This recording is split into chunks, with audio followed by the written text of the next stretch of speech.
Welcome back to Pour Temecula, a local wine, beer, and beverage podcast with your hosts Rick DeLucio and Shannon Cole. Today we're joined by Devin Parr, WSET Diploma holder, aspiring ninja, co-founder and editor-in-chief of the Vintner Project in Grape Loop, and former wine enthusiast top 40, under 40 tastemaker. As a longtime marketing partner for Temecula Valley Wines, Devin brings unmatched enthusiasm and expertise to our deep dive into the region's wine scene. Welcome back to Pour Temecula. Today we are really excited to be talking with longtime Temecula Valley ambassador Devin Parr about our local wine region and the direction it's headed. This is an episode we wanted to start our podcast with, but schedules aren't always the easiest thing to coordinate. Before we get to our discussion, Shannon, what are you drinking? So what have I been drinking? For the first time ever, I actually had an Espresso Martini while I was at a conference in Las Vegas a couple weeks ago. The one I had was delicious, and I slept like a baby all night long. You know, I actually had my first Espresso Martini too the other night, and I've written about them. I understand there's a really strong feeling about the proper way to make one. You can't put Kahlua or Bailey's or anything like that. It really has to almost be a dead serious espresso flavor. I tried to make an espresso martini here, and it just came out like coffee and vodka. Which I think it's supposed to, but Yeah. I feel like, well, maybe if I would have paid myself $20 to make a drink, maybe they would have been better. Or I'm sure they do more than just vodka or gin and coffee, right? I think it's there's a coffee liqueur that's not Kahlua, that's less sweet. That is the preferred. And again, I just know that people feel really strongly about the proper way to make one. For me, it's just a glorified Red Bull and vodka, which I drank a lot of in college. Yeah. Anything else? Have you been out to any of the wineries lately? I haven't. I've been meaning to go out. I did open a bottle of a Syrah from Europa Village that I had bought a few years ago, and that was pretty good. All right. Yeah. What about you? Met a friend at Halter Ranch. Actually, a person you know, Mike Hoover. Oh, Give a yeah, little shout out to Mike Hey, Hoover. Mike. Yes. And we got a bottle of their, is it antique or their ancestor blend, which I think is from Paso, but it's kind of in a similar style to a Bordeaux blend with a Cabernet Sauvignon, Merlot, and a bunch of other stuff kind of thrown in there. And I think it's from their oldest vines that they have there on property. And that was a pretty good wine. And then locally, where else I have? Oh, I went to Drunken Elephant, which just opened. Oh, yeah. For a pizza and place, beer. Right? It's essentially in the old location off of Temecula Parkway in the 15 where Garage Brewing was. And so it's reopened under different owner. However, the beers are just garage beers right now. And Okay. before they get their kind of brewing, because everything's still in there. It's exactly the same.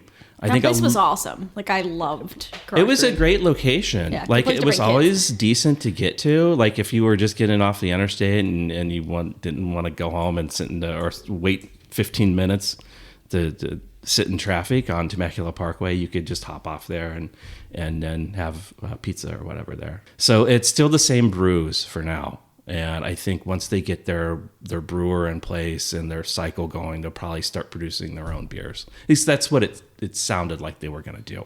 And then the other place I went to is the Bare Knuckle Brewing down in Vail Ranch, which is behind Marshall Stewart's new place, and by Grazing Theory, and Vail Ranch Pizza's in there. I think a place called The Local is in there too. Oh, yeah. And the Daisy Bar's in there. But Bare Knuckle Brewing is even more harder to find.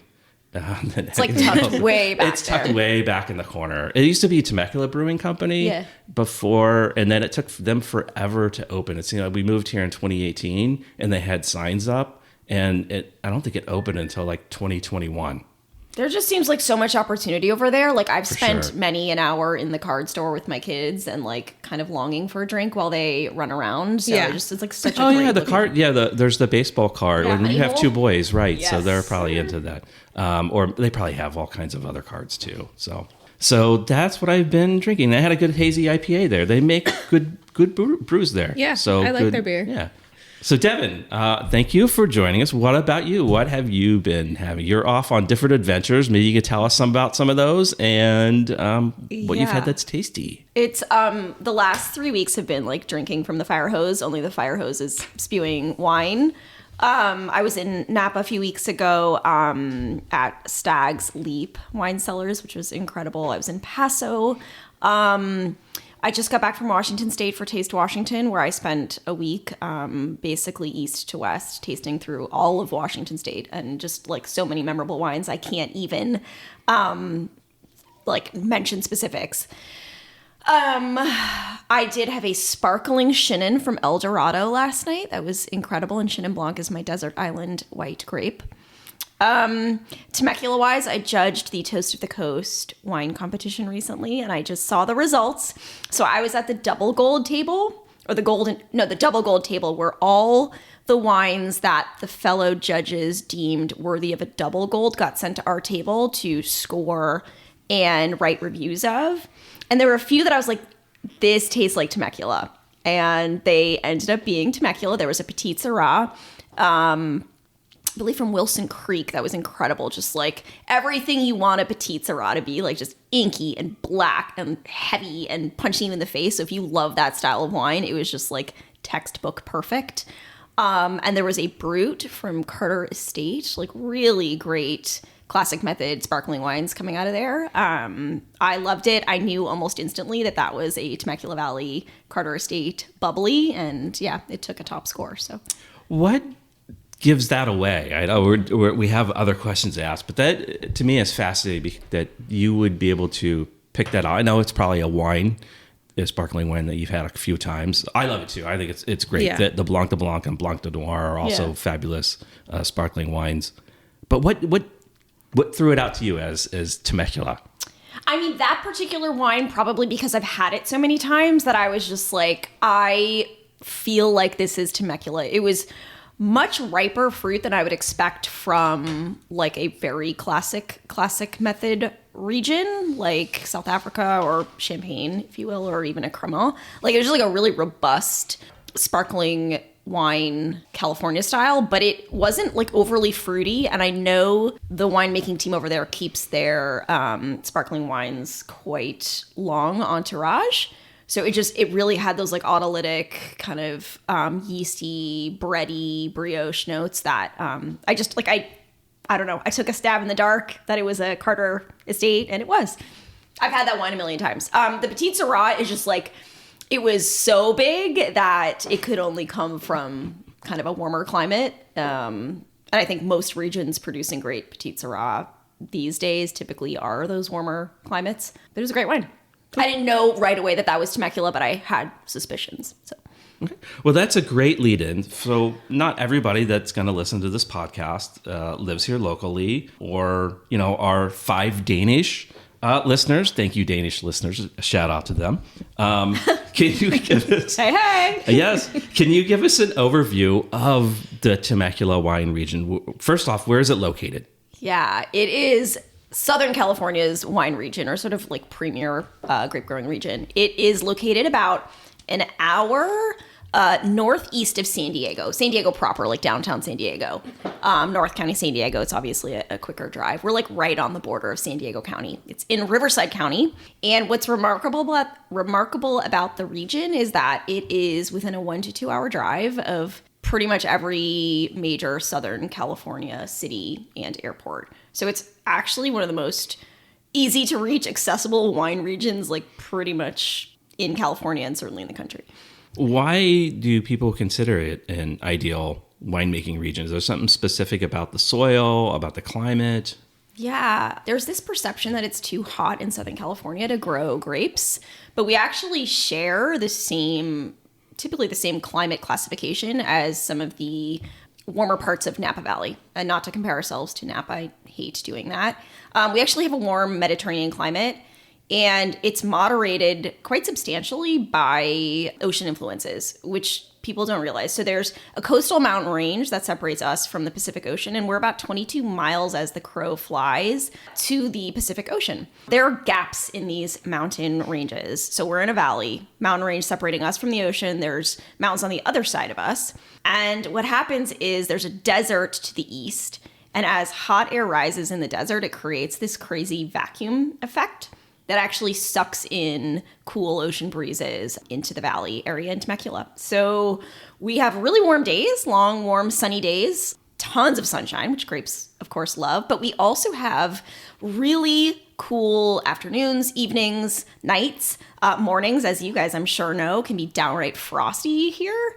I think it like snowed last year at some point. So people think it's really warm. It's actually not. Grapes love that diurnal shift. They love that long, warm growing day, love the sunshine, but then they want to go to sleep at night, obviously, with the cooling effects so that they can retain their acids. And it's a dream to vacation here, and it's a dream to grow grapes. How big of a region is it? How many producers are there? What kind of production size compared to other regions? Compared to Napa, like how big are we? Yeah, so I believe, I'm so sorry, like I can look it up for you. I cannot remember the like whole size of the AVA. We're South Coast, like part of the greater South Coast AVA, and we are the largest AVA within that. So Temecula Valley AVA, largest within the greater South Coast. We have about 2,500 acres under vine, but I believe the AVA region is like much larger than that. About 47, I think today, licensed wineries. Maybe double that in terms of growers. Production, I'm not sure of total case numbers, but, we have wineries ranging from a few thousand right up to like, the larger size, 50,000, 80,000 cases. Would you say we're like, probably most of the people that are going to listen to this would be familiar with the size of Napa or just the name of Napa? Right. Are we like a tenth the size of them? Are we like, 20%? Math is hard. We are much smaller, put it that way. We're like much smaller. a fraction of Napa or Paso. But yeah. What's interesting is that our visitation is like 10x theirs relative to our size. So we will be at wine conferences and they're talking about their like average tasting room visits, and ours are like insane compared to theirs, which is, we're sort of the envy of the wine business from that DTC perspective. So per person, per winery, per the size we are, we bring in a lot more. And yeah. So that kind of leads me into how does our size affect the way that Temecula wines are distributed? And I always say that I've been in the wine for 25 years, lived in Chicago, and I never heard of Temecula until I moved here 7 years ago, let alone as a wine. And I had said that in the beginning of it. I never heard of it, period. Were you one of those, like, is it Temecula? What? Temecula? Yeah. What was your question? How does that affect? Yeah, how does our size affect the distribution and the sales? Yeah, you're not wrong. I mean, if I go to New York City, there's no chance in hell I'm getting a Temecula Valley wine. We are really a wine destination. So there's a lot of phenomenal producers all over the world where you won't see their wines in market in anywhere.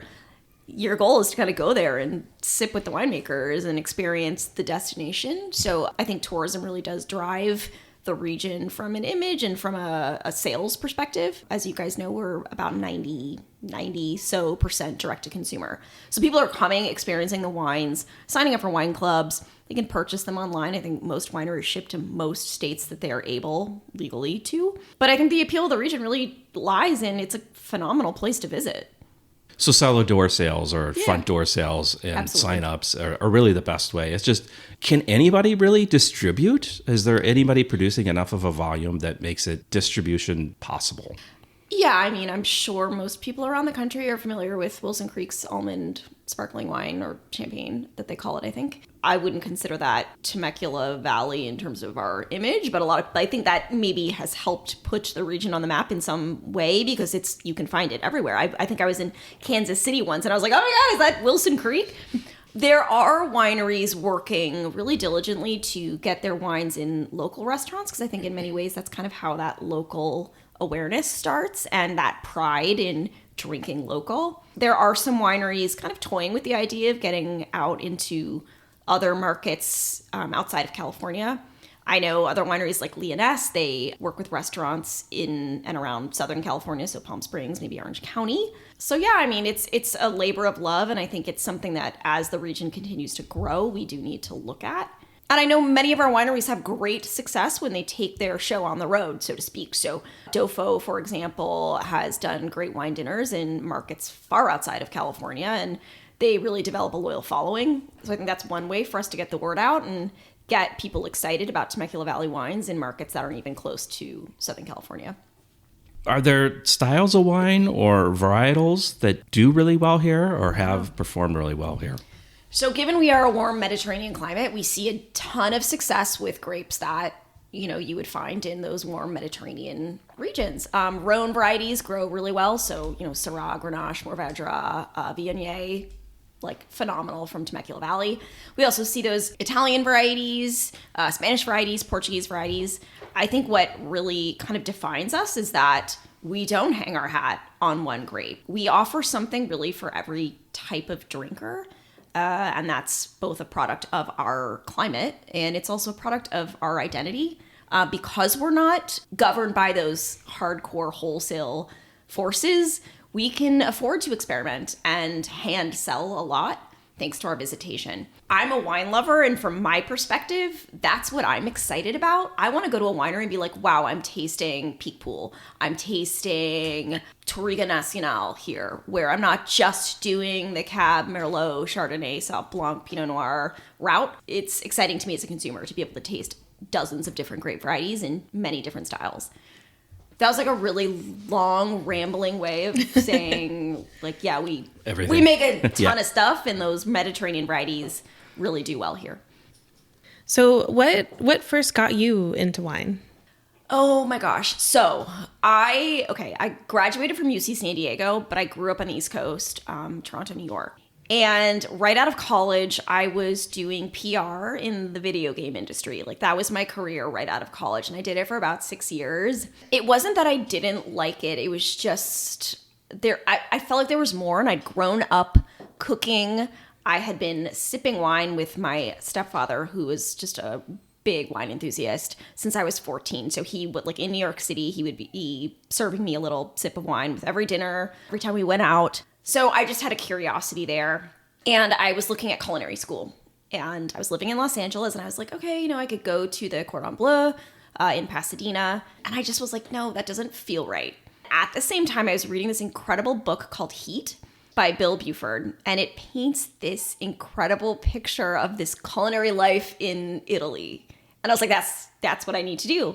And I was in this ridiculous dead-end relationship that just was going on. And I knew if I didn't, like, not only leave Los Angeles, but, like, leave the continent, I was just going to keep doing it forever, like a glutton for punishment. So I quit my job, and I found a hospitality/culinary school in Florence, Italy.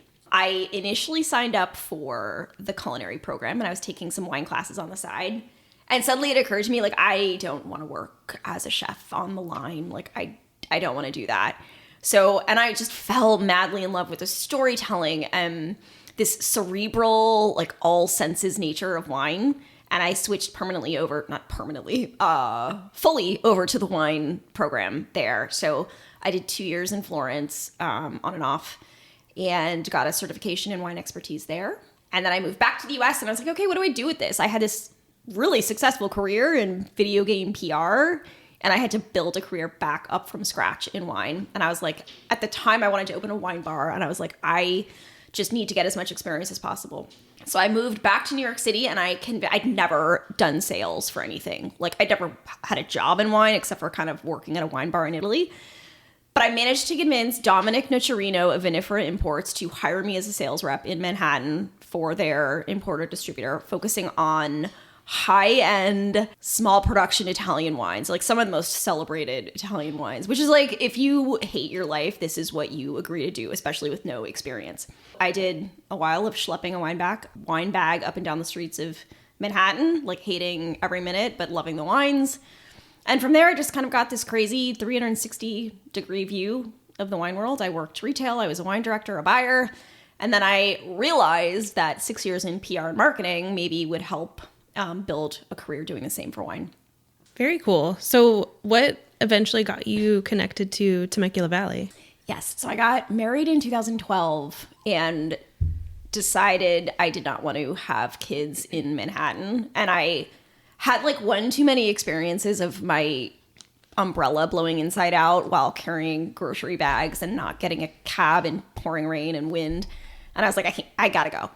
I still had family in Southern California, so my husband and I moved to Los Angeles, and I was working for she's my mentor, Alyssa Rapp. She started the company Bottle Notes, if you're familiar, wrote the book Around the World in 80 Sips.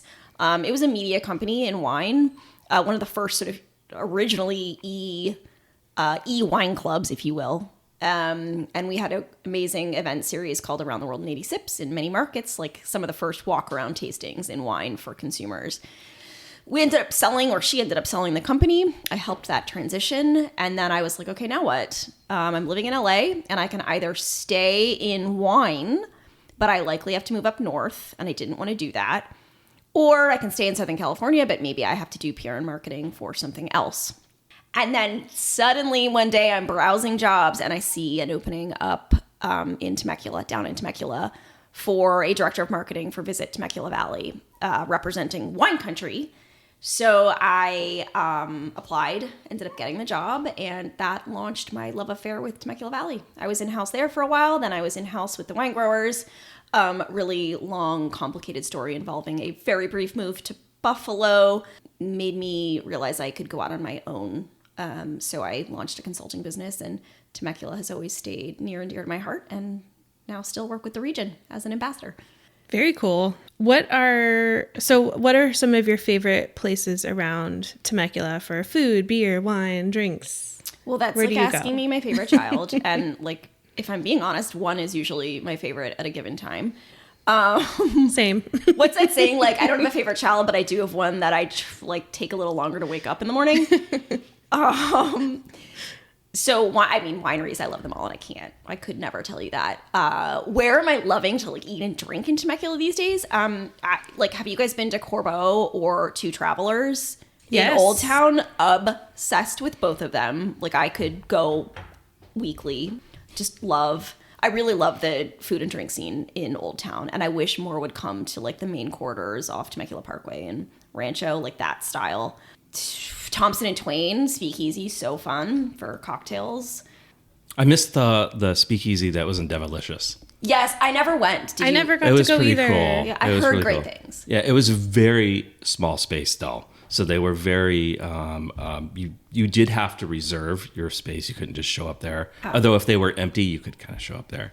But it was, I don't think it held 20 people, I bet. Yeah. Oh, wow. I feel like that tracks for a good speakeasy. I think so. Yeah. You're uncomfortably close to me. I went to one in Washington, D.C. right before COVID. This was January of 2020. Yeah. And it was, I think it was called the Broken Door or the Glass Door. Yeah. And it was in the basement of some high-rise building.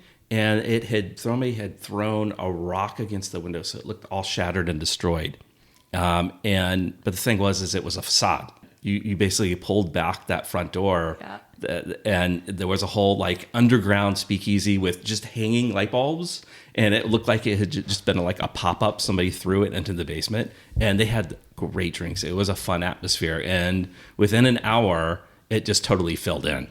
And you just had to trust that, because the guys that were with me and girls they're like, that looks pretty sketch down there. But I was like, yeah, but it's called the Glass Door, so maybe, and it worked out. I feel like speakeasy should, on some level, be a little bit sketchy. Yeah. I love how we've recreated those speakeasies to mimic a time where we couldn't get alcohol. Right. We're celebrating that now. We're that was kind of a miserable time for the drinks business. Yeah. And we were drinking moonshine in people's basements or whatever. Not these craft cocktails that are smoked with rosemary and whatever. Do you have a particular moment or story you can share that really made you appreciate Temecula as a wine region? There have been so many. It's not one moment, it's a series of moments where I have either brought journalists to the region or just been sitting around with more than one winemaker. And this sense of community and mutual love and appreciation and respect comes through. You just don't see anymore in any industry, really. There's a camaraderie and this mutual admiration, like everyone's fangirling and fanboying about each other. And it really comes through, again, when I bring strangers to the region and they're sitting down with these winemakers who are swapping tales of like years ago, and they've all worked for one another or been mentored by, someone from a previous generation. And you just feel this immense sense of love and respect for the region. What is the word? Camaraderie. No. I'm saying like a respect, like I wanted to say come hell or high water, but that's not what I mean. Like good times and bad. Everyone really does just sort of stand by one another, and everyone's really protective of the region. So yeah, it comes out most when I bring others here. It makes me fall in love every single time. Switching gears a bit, what amenities and hospitality features make Temecula unique, allowing a winery to just go beyond just having wine? Given that we are a wine destination, again, that's primarily direct to consumer with this incredible base of people living within this 1 to 2 hour time frame of us, driving distance. We have since become an amenities rich region where we're not just like, shipping wine and going in grocery stores. There's hotels, everything from full amenities driven hotels with like spas and bars and gyms and the whole 9 yards, full service restaurants, to just kind of small boutique-y places to stay and lodging. There's full service restaurants, there's grab and go restaurants, there's activities, hot air ballooning, horseback riding, yoga among the vines, you name it. We are a wine destination. With that comes all these incredible hospitality experiences that we really pride ourselves on. You talked earlier about you just returned from Washington State. And you've been to plenty of other wine regions. How is Temecula unique amongst everywhere else that you've been? Yeah, there's great regions, of course, all over the world, and many of them have my heart, including Washington. We are smaller. You can drive, as you guys know, from one end of wine country to the other in about 10 minutes. There's sort of those two primary routes, which is Rancho California and then De Portola, with like certain offshoots like Calle Contento that run through it. And those two run parallel, so two kind of primary wine trails. And again, like you can drive diagonally even from one end to the other in about 10 to 15 minutes. And so it does create this really tight-knit feeling that makes it fantastic for visiting as well, because you're not visiting a winery and then getting in your car and driving 25 minutes to the next winery. You could, like, in theory, walk between them. I don't recommend it because there's not, like, sidewalks, but we're all really close together. But, that doesn't necessarily define us. It just makes it easy to visit. But there is this real sense of approachability to Temecula Valley that I think many wine regions lack. We are really here to kind of take you along on a wine journey. There's very little snobbery and elitism in Temecula Valley, if any. It just is this like warm vibe. It's like, think of Southern California and you just think like beachy and chill and warm and welcoming and everyone's happy. Like that's kind of how Temecula Valley feels from a wine perspective. And again, like dozens of different grape varieties that thrive, every style of wine you can name. And like no one's judging you if you want to drink a sweet wine. Maybe that helps you that's your gateway wine and we'll take you on that journey. So I just think this like warm, welcoming, approachable, authentic spirit is really what defines the region. Can we meaning Temecula, be a little too reliant on the tourism and the direct-to-consumer sales? Yeah, you're not wrong. I think right now it's great, again, from that sheer volume of people living close by and certainly visiting cities like San Diego or Los Angeles or Palm Springs or Orange County from other markets. But I think as the region grows, yeah, I'm sure it will help to explore some of these other channels like wholesale distribution. But I also look at how the industry as a whole is changing. And I think people are more curious about wine experiences and different ways of purchasing wine that don't just stem from like, oh, I went to my Kroger or my Ralph's or whatever, and I'm seeing what's on the shelf, and that's the only way I discover or buy wines.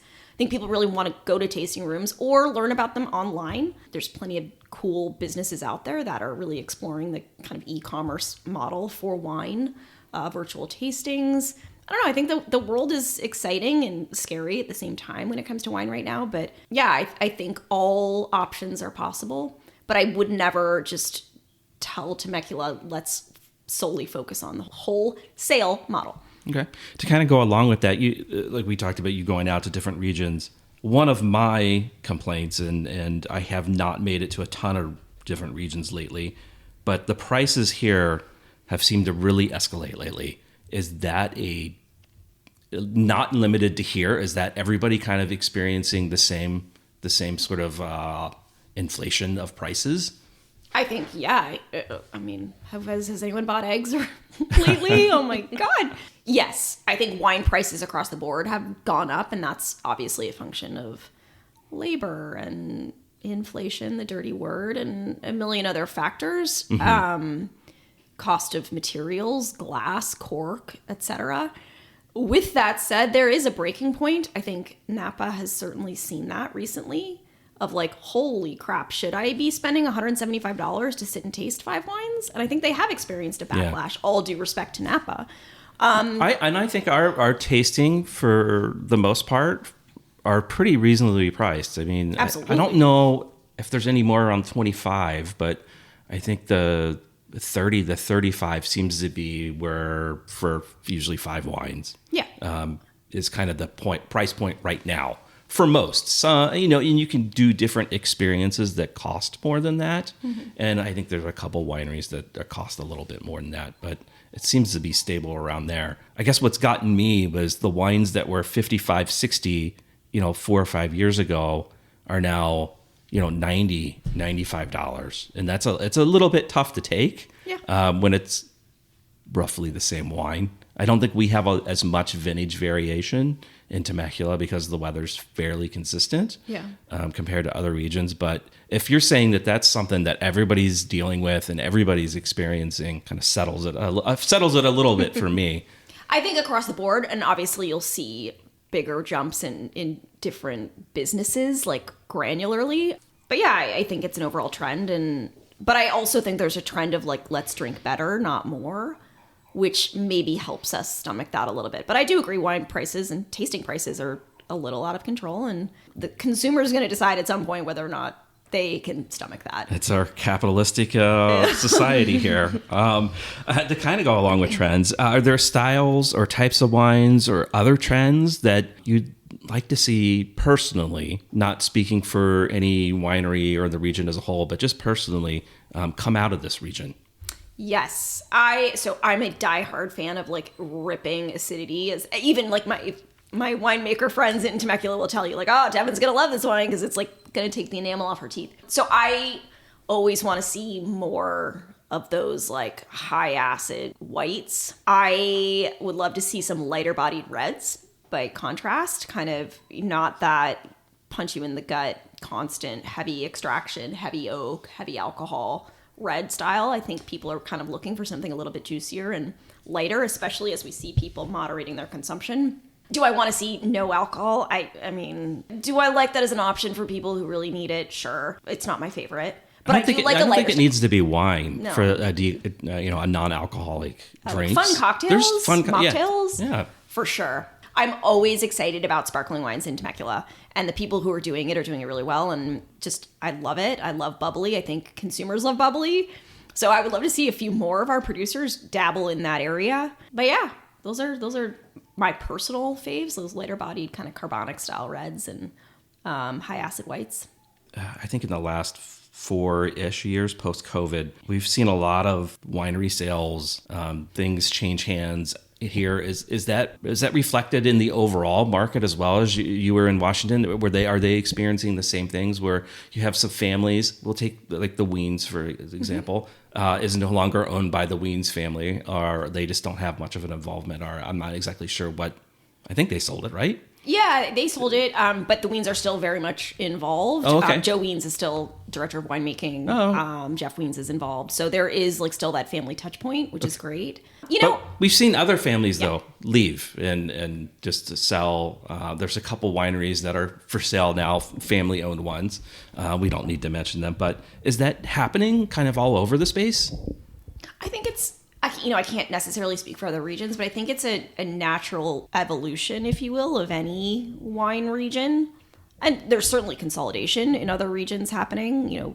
obviously. For me, it's an exciting change, I think, because it is somewhat generational, and older winemakers or older winery owners wanting to get out of the business or, pass the torch to someone maybe looking for a new opportunity. And I think it just brings fresh perspective and fresh eyes and an exciting kind of next generation for the region. As long as, we can continue to keep the identity, and that's always scary. But yes, I actually think it's an exciting move for the region, because I think just turnover and fresh eyes, fresh blood is a good thing. Yeah, and to add on to that, a lot of people listening to this may not be aware, but Bella Vista recently sold to the owners of Somerset. Yes. And they actually have a really neat thing. There's a lot of history involved with Bella Vista. They're going to sort of do some sort of museum along with it on the history of the Temecula wine region. That is what I've heard. Yeah. And so many people don't realize the rich history from a grape growing and winemaking perspective here. And they think of it as like a relatively young region. I mean, we celebrated our 50th anniversary of the first commercial vineyard in, I believe, 2018, right? The California wine industry started in Southern California with missionaries bringing grapes, and it's pretty cool. So I'm glad they're doing that. And then Robert Renzoni recently purchased Avansol and is turning it into the truffled pig. Yes. So, again, a little Italian reference to northern Italy there. I'm really excited. Robert Renzoni does great stuff. And if he's continuing to work with Olivia Bew at that project, I'm not sure, but she's just a brilliant winemaker. Mm-hmm. Great example for the region. For those who have never been here or have been here recently, what would you say to them to get them to visit the region again? If you haven't been here in a long time, we've come really, really far from a grape growing and quality winemaking perspective. I just think the advances in viticultural research and understanding has come so far, and the wines just get better and better and better, as evidenced by top scores in Wine Enthusiast and various wine competitions. But again, if you just love hospitality and you love food and wine and hashtag the wine life, Temecula Valley is the perfect place, because there is something for the serious connoisseur, I hate that word, consumer who wants to collect great wines that age and do this serious wine thing. There's really knowledgeable people out here. But there's also just this, again, that welcoming environment where if you want to come and learn about wine and taste something that maybe opens your eyes to something new, this is the place to be, because it's just that welcoming and approachable. All right. Well, thanks. Not to mention great restaurants, great hospitality. You can stay in literally among the vines, open your villa door and be like, wow, that's a working vineyard, which is cool. That is true. All right. Thanks, Devin. We are going to take a little break. And when we come back, Devin's going to take our Pour challenge, which is tasting 2 same varietal white wines. And we're going to see if Devin can spot which one is the Temecula wine and which one is the same varietal from somewhere else in the world. Okay. Are you ready? I'm so nervous. That's crazy performance anxiety, but wine credentials be damned. Well, you have a 50-50 chance. Yeah, there's no trickery that's there. Not bad odds. So, and then if you want to take a stab at the varietal I think is the tougher piece of that, since it's the varietal instead of a stout. Okay, we're going to take a break, and then we'll be right back.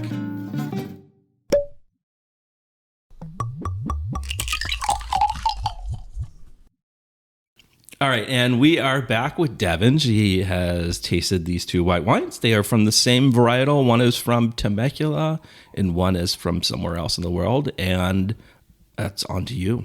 I'll try not to interrupt you this time. I think the one on the not the one on the right, number 2, is from Temecula, and I think number 1 is from Italy. Do you want to know why, or what else do you want to know that I think? How would you describe these wines to someone who obviously is not looking at us taste these right now? Okay, so yes, I won't do full som speak. Please they're don't. Really light. Unless you want to. It's all. No, I'm not going to do my systematic approach to tasting. Thank you, WSET. They're really light in color, so sort of that pale, lemony color. Really light in body, but lovely minerality, which I realize is a term that a lot of people don't necessarily understand. And it's kind of this idea of a wet river rock, or that smell when rain hits your pavement. I think there's a term for it, petrichor, which is a really geeky term, but it's just minerality kind of speaks of the soil. They're super high acid, that mouth-watering freshness, which I love, and the just notes of citrus, A lot of primary fruit, citrus, green apple, some white flowers. Again, getting wine termy, but they're just light-bodied, crushable white wines. And you had a guess as to which one was from Temecula? They're both remarkably similar. Like, wow, I don't know where you got these wines, but like this kind of speaks, I think, to Temecula really making exceptional wines, because these are both phenomenal. I'm thinking number 2 is Temecula because it just is a little bit riper, a little bit more body, and sort of less linear, if that makes sense. Okay. Any guess to the varietal? My guess is, so I said number 1, I think, is Italian. I feel like the grape is an Italian variety because of that minerality and high acid. I'm going with Vermentino, maybe. Vermentino is a very good guess. You're 100% correct. No It is a way. Vermentino. However, wine number 1 is from Wiens. It's a Wiens Vermentino. Wow. They make an incredible Vermentino, so this tracks. And wine number 2 is from Italy. It's from Tuscany. It is a Vermentino. It's I think this is Guado al Tasso. This is Amazing producer. Yeah, it's part of the Antinori family. Yes. And it's pretty reasonably priced. Both of them are right in that $25 to $30 price range too. Okay. So you did really well there. Thank you. Not really. Well, I told you had a 50-50 chance, and the hardest part was the varietal, and you nailed the varietal. Well, so what is funny about all of this is that if you just close your eyes and got dropped into Temecula Valley, not having any idea where you were, you kind of feel like you're in Tuscany. Like, it looks like Tuscany for anyone who hasn't been here. So it kind of tracks. I'm glad you picked a Tuscan Vermentino, and a lot of the varieties that do really well in Temecula are Italian, including Vermentino. Why do you? Because I feel Vermentino is my favorite white grape that's here in the valley. I think it does really well. Everybody seems to have the same quality level, or very close to the same quality level of Vermentino. Why do you think it is catching on? Because it seems like more and more producers are having some too. I don't know if they're all coming from the same vineyard source, or people have just replanted and put Vermentino in there. Yeah. So there's this, I feel like I need to write an article about it. There is this theme in Temecula of grapes that are traditionally workhorse varieties in Italy, like Montepulciano or Vermentino, even Falanghina on some level, where they kind of make those simple table wines in Italy. They're kind of these marquee selections in Temecula. We are really putting them on a pedestal and making exceptional, top quality, pricier wines that are deserving of those price tags, by the way. So yeah, I mean, Vermentino, again, it's that Mediterranean variety. It grows in parts of southern Italy as well as central Italy. So there's Vermentino di Gallura, which is that kind of fuller bodied style in southern Italy. But I also feel like from a consumer standpoint, younger generations of wine drinkers are excited about the undiscovered. They want to be the ones who share something with their friends that no one has kind of ever heard of. And they're tired of the same, and they are more open-minded when it comes to grape varieties and wines they've never heard of.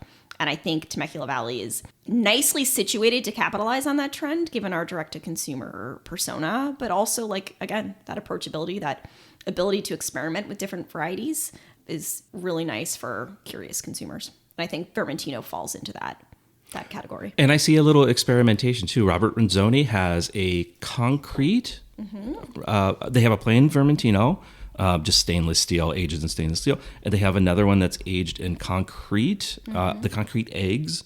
And then they have another one that is aged in amphora. Yeah. I tried those last week, and they're all kind of similar. You can get the nuances. You can really see and taste the nuances that each of those aging environments add to the wine. So I would encourage anybody who's interested in that to go there and taste them. Yeah, and what a great example of, like, that's kind of a higher level wine experience in Temecula, where, like, you're really curious and you want to learn. Actually, you can do that, but those wines are on their normal tasting menu. So you go in there, and at Robert Renzoni, you get a little some poker chips, and each one of the poker chips is equivalent to tasting a wine. I was able to use my poker chips on tasting those. So cool. Super fascinating. Yeah, really cool. Okay, last question. We always ask everybody at In-N-Out, what are you pairing with In-N-Out? It could be anything. not these wines. Probably not these wines. This is a really unfair question because, for the record, I hate In-N-Out. I think it's the most overrated in the world.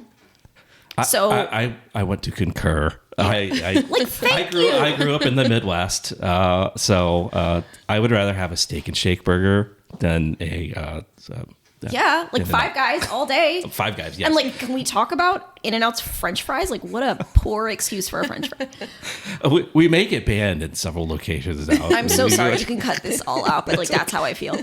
I said what I said.